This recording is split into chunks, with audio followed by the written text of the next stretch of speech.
Hello everybody, welcome to my channel once again. आज मैं बात करना चाहूँगी इंटरव्यू के बारे में। इंटरव्यू एक ऐसी चीज़ है जो हम सभी ने कभी ना कभी फेस तो की ही होगी। लेकिन कई बार क्या होता है कि हम इतने इंटरव्यूज़ दे चुके होते हैं, कि हमें खुद ही नहीं पता चल पाता कि हमारा सिलेक्शन क्यों नहीं हो रहा, हमारा हर इंटरव्यू में रिजेक्शन क्यों हो रहा है। और जब हम इंटरव्यू क्लियर नहीं कर पाते तो हम स्ट्रेस में आ जाते हैं, और ज़्यादा स्ट्रेस लेने की वजह से हम आगे भी जितने भी इंटरव्यूज़ हमें फेस करने होते हैं उसमें भी हमारा सिलेक्शन नहीं हो पाता। तो आज मैं आपको कुछ ऐसी छोटी मोटी चीज़ें बताऊंगी जिनको अगर आप फॉलो करते हैं तो आई एम श्योर आप बहुत जल्दी अपना इंटरव्यू क्लियर कर पाएंगे। तो सबसे पहले समझ लेते हैं कि इंटरव्यू होता क्या है। क्योंकि क्या होता है कि जैसे ही हमें पता चलता है कि हमारा इंटरव्यू है तो हमारे माइंड में एक स्ट्रेस फैक्टर बिल्ड होने लगता है। हमें लगता है कि इंटरव्यू होगा तो पता नहीं एचआर हमसे क्या पूछ ले, हम उसका जवाब दे भी पाएंगे या नहीं दे पाएंगे, राइट।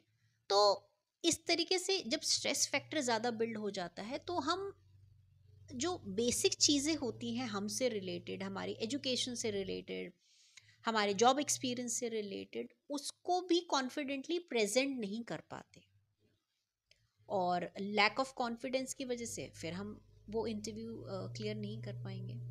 तो सबसे पहले ये समझते हैं कि इंटरव्यू बेसिकली होता क्या है। तो सिंपल शब्दों में अगर मैं बात करूं, so in simple words interview is nothing but it's just an interaction between an interviewer and an interviewee.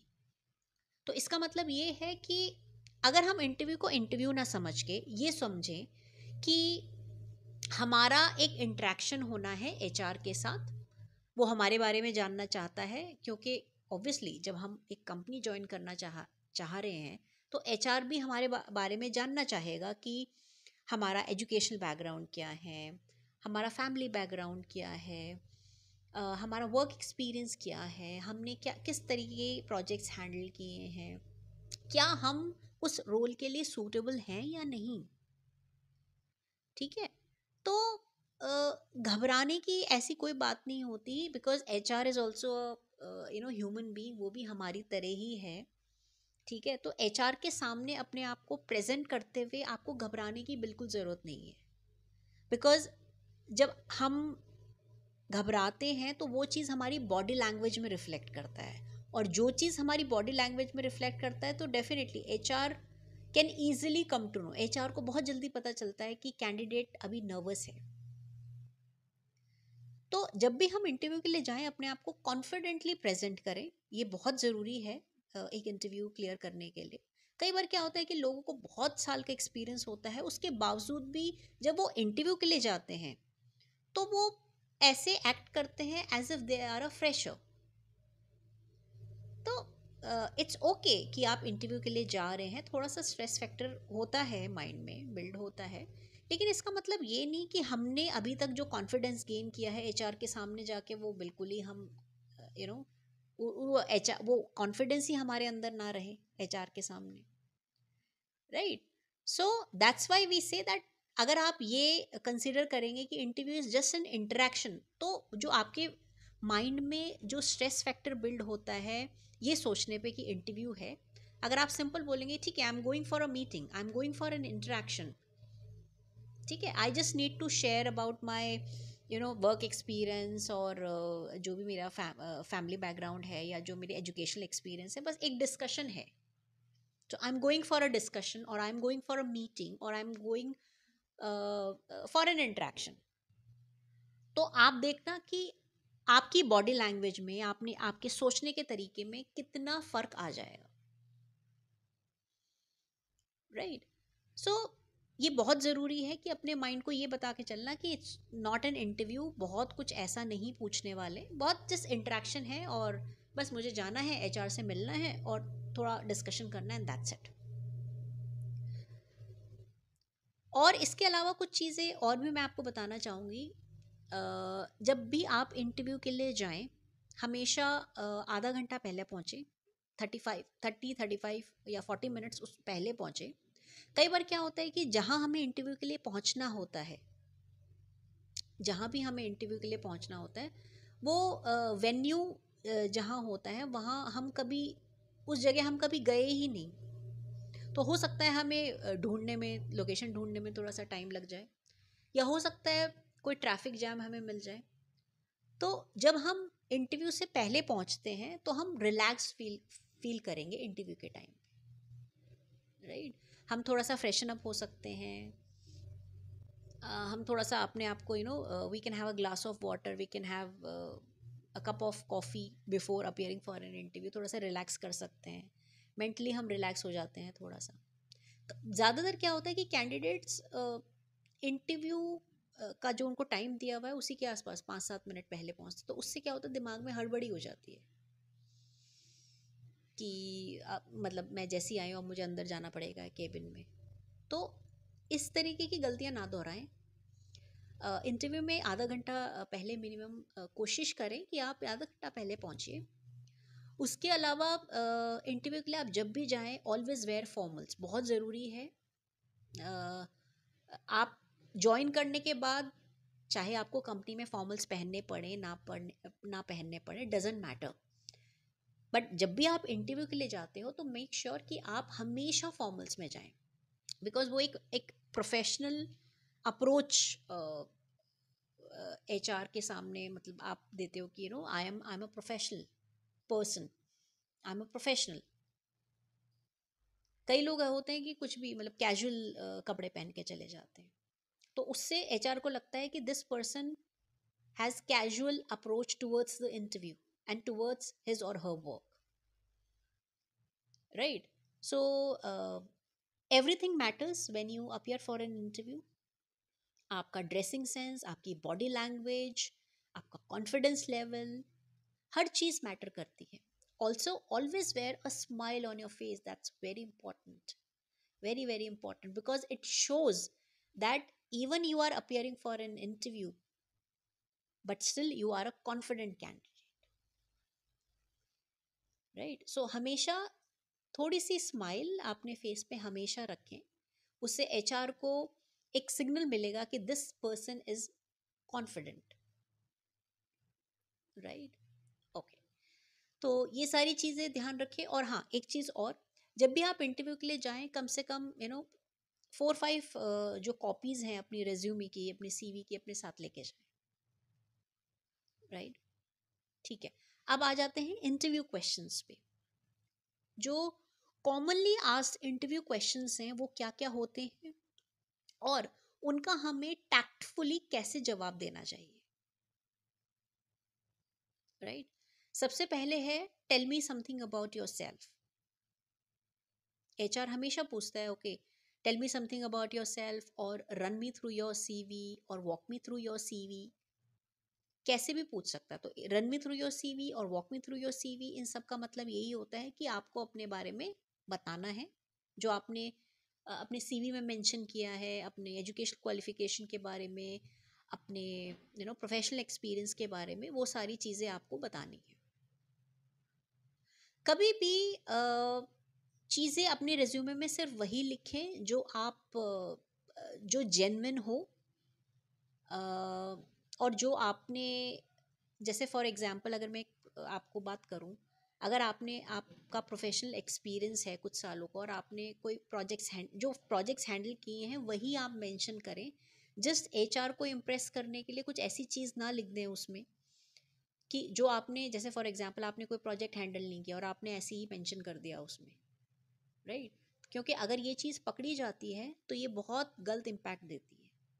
तो वही चीज़ मेंशन करें जो आपने एक्चुअली हैंडल किया है, वही सारी क्वालिफिकेशन मेंशन करें जो आपके पास हैं, जिनके जिनके सारे डॉक्यूमेंट्स आपके पास हैं, सर्टिफिकेट्स आपके पास हैं, राइट। उससे आपकी ही लाइफ इजी होगी और इंटरव्यू में सिलेक्शन हो जाएगा, तो फिर बाद में आपको कोई प्रॉब्लम नहीं आएगी, राइट। तो जब आपसे ये क्वेश्चन पूछा जाए tell me something about yourself, तो उसमें आप अपना थोड़ा सा अगर आप फ्रेशर हैं तो आप थोड़ा सा अपने बारे में बताइए कि आपने स्कूलिंग आपने कहाँ से की, अपनी एजुकेशन क्वालिफिकेशन के बारे में बताइए, राइट। और थोड़ा सा अपनी हॉबीज़ के बारे में बताइए, अपने फैमिली बैकग्राउंड के बारे में बताइए, दैट्स इट, राइट। अगर आप प्रोफेशनल हैं तो अपने एजुकेशनल क्वालिफिकेशन के बारे में भी बताना है। फिर आपको अपने ज़्यादा फोकस करना है अपने आप को प्रोफेशनल एक्सपीरियंस के बारे में। आपने किन किन कंपनीज़ में काम किया है, किस टाइप का डेजिग्नेशन आपने हैंडल किया है उन डिफरेंट कंपनीज़ में, क्या क्या प्रोजेक्ट्स हैंडल किए हैं, आपकी क्या क्या अचीवमेंट्स रहे हैं, उस पर ज़्यादा फोकस कीजिए। और करंट कंपनी में जो आप काम कर रहे हैं, जिस टाइप की जॉब रिस्पॉन्सिबिलिटीज़ हैं, जो आपके KRAs हैं, रिस्पॉन्सिबिलिटीज़, वो भी आप देखिए, उस पर ज़्यादा फोकस करिए, राइट। तो ये बहुत सारी ज़रूरी चीज़ें होती हैं, और उनको बताइए HR को कि आपको कभी अपनी हायर मैनेजमेंट की तरफ से कोई अच्छा फीडबैक मिला है, या किसी कस्टमर की तरफ से आपको अच्छा feedback, so do highlight that कि आपके क्या अचीवमेंट रहे हैं, क्या फीडबैक रहा है आपका। उससे बहुत फ़र्क पड़ता है HR को, मतलब आप HR के सामने बहुत अच्छा इम्प्रेशन आप अपना बता पाएंगे, मतलब अपना इम्प्रेशन आप अच्छा बना पाएंगे HR के सामने, ठीक है। उसके बारे में अपनी हॉबीज़, थोड़ी बहुत हॉबीज़ के बारे में, और अपना फैमिली बैकग्राउंड, दैट्स इट। दूसरे क्वेश्चन पे चलते हैं। दूसरा क्वेश्चन आपसे पूछता है why should we hire you. तो HR आपसे जानना चाहता है कि यू नो हम आपको हायर क्यों करें, because there are lot of other candidates also, right. So हम आपको ही क्यों हायर करें, right. So this is an opportunity for you, जिसमें आप बता सकते हैं कि आप अपने स्किल्स के बारे में बता सकते हैं, आप अपनी स्ट्रेंथ्स के बारे में बता सकते हैं। This is an opportunity for you to talk about your strengths in detail. आपको बेसिकली आंसर करके HR को कन्विंस करना है that I am the right candidate for this profile, right. मैं आपको एक एग्जांपल देती हूँ। आप बोल सकते हो कि I am committed towards my work, I'm dedicated towards my work, I can work under pressure. In my previous organization also, I handled 3 projects simultaneously. There was a lot of pressure, but in spite of that, I handled all those projects pretty well. ठीक है, अपनी strength बताइए और उससे related एक example दे दीजिए, right. तो HR को कॉन्फिडेंस आ जाएगा कि हाँ, this is the right, he is the right candidate और she is the right candidate, right. You can, someone who is applying for sales profile, तो वो बोल सकते हैं कि that I have got excellent interpersonal skills, right, and due to my excellent interpersonal skills I can close any deal within no time, right। तो ये आपको अपने पहले आपको अपना बताना है कि क्या स्ट्रेंथ है, और उसके बाद उसका एग्जाम्पल दे के बताना है। नेक्स्ट क्वेश्चन आ जाता है, HR आपसे पूछता है okay why do you want to, why are you looking for a change, right. So जब भी ये क्वेश्चन पूछा जाए, कभी भी आपको अपनी पिछली कंपनी की बुराई नहीं करनी है। आपको कितनी भी प्रॉब्लम हो सकती है अपनी प्रीवियस कंपनीज में, आपको सैलरी टाइम पे नहीं मिलती, वहाँ पे ग्रोथ अपॉर्चुनिटीज़ नहीं है, या आपका मैनेजर से कुछ इशू है, या मैनेजमेंट से आप सेटिस्फाइड नहीं हो, due to XYZ reason, right, you don't have to talk bad things about your previous organization because it will give a very bad impact। कभी भी अपने पिछली एम्प्लॉयर के बारे में, पिछली कंपनी के बारे में कभी भी उसकी बुराई ना करें। आप बहुत उससे बोल सकते हैं, जैसे कि आप बहुत आराम से अपनी बात रख सकते हैं। You can say that it's been 3 years that I have been working with my current company, but in spite of that, uh, you know uh, there is no chances of growth, or I'm working on the same thing, the work is becoming quite monotonous, or things like that. And that's why I am looking for I'm looking for some better opportunity, so that I can I can handle many other responsibilities, and I can handle many other responsibilities, and I can uh, utilize my skills. मतलब वहाँ पे मेरे skills ज़्यादा utilize नहीं हो रहे हैं, वही same चीज़ बार बार करनी पड़ती है, and that's why the work is becoming quite monotonous, and there is nothing new to do there. That's why I'm looking for a change. Otherwise, it's a very good organization. All my colleagues are very good. My manager is very nice, and I don't have any problem. This is the only thing that the work is becoming quite monotonous, and it's the same kind of work which I just need to do. So that's why I'm looking for a change. तो आपने अपनी बात भी रख दी, उसको बता भी दिया एचआर को कि आप क्यों स्विच करना चाह रहे हैं, और साथ में अपनी पुरानी कंपनी की आपने बुराई भी नहीं की. नेक्स्ट क्वेश्चन होता है कि व्हाट्स योर सैलरी एक्सपेक्टेशन. सो जब हम बात करते हैं सैलरी एक्सपेक्टेशन की, हमें ये क्वेश्चन भी बहुत टैक्टफुली हैंडल करना चाहिए. जैसे अगर मैं फ्रेशर की बात करूं, तो आप बोल सकते हो कि दो my first priority is to gain experience, because obviously you are a fresher, right. अभी आप एक अपॉर्चुनिटी ही देख रहे हैं कि आपको कहीं काम करने की एक अपॉर्चुनिटी मिल जाए. However, I would expect a salary between 15 to 20,000 या 20 to 25,000. So always give a slab. Never ever give a specific figure. जैसे however I would expect a salary of 20,000, or I would expect a salary of 30,000. Because if you quote one figure, the HR will think that you are quite adamant and you are not ready to negotiate. कि अगर आपने 30,000 बोलो तो आपको 30,000 ही चाहिए. आप 30,000 से बिल्कुल नेगोशिएट नहीं करोगे, आप 29 नहीं लोगे, 28,000 नहीं लोगे. You will only require 30,000, right. So always give a slab. तो उससे क्या होता है कि एचआर को लगता है कि ठीक है, this person is ready to negotiate, right. So these are few questions. Apart from that, they might ask you, okay, अच्छा, okay, and if person who needs to answer this, तो वो बोल सकते हैं कि I would I would require 20 to 30% hike, or 30 to 40% hike on my current salary. Or the best way of answering this is, you can say as per industry standards. If you say as per industry standards, and so they will know that obviously they will offer you as per industry standards only.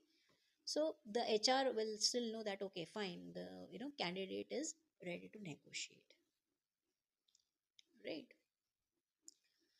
So I think if you follow all these things, अगर आप ये सारी चीज़ें follow करते हो, तो आपका interview काफ़ी अच्छा जाएगा. आप काफ़ी कॉन्फिडेंट हो जाओगे अपने सिलेक्शन के बारे में.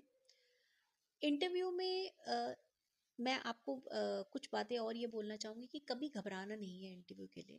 दो ही चीज़ होंगी, या फिर आपका सिलेक्शन होगा या फिर आपका रिजेक्शन होगा, राइट. तो लेट्स थिंक पॉजिटिव. और हम जब भी इंटरव्यू के लिए जाएं तो सोचें कि हम पॉजिटिव माइंडसेट से जाएंगे, और डिस्कशन करना है हमने एचआर से, दैट्स इट. और अपने आप को कॉन्फिडेंटली रिप्रेजेंट करिए, तो डेफिनेटली आपका सिलेक्शन होगा ही होगा, ठीक है. सो आई होप जो भी मैंने आपके साथ टिप्स एंड ट्रिक्स शेयर की है आपको पसंद आई होंगी. और अगर आपको ये सारी चीज़ें पसंद आई हैं, तो आप डेफिनेटली कमेंट सेक्शन में आके अपना फीडबैक शेयर कर सकते हैं. और आपको इंटरव्यू से रिलेटेड कोई भी क्वेश्चन पूछना है तो आप कमेंट कर सकते हैं, मैं आप लोगों का रिप्लाई ज़रूर दूंगी.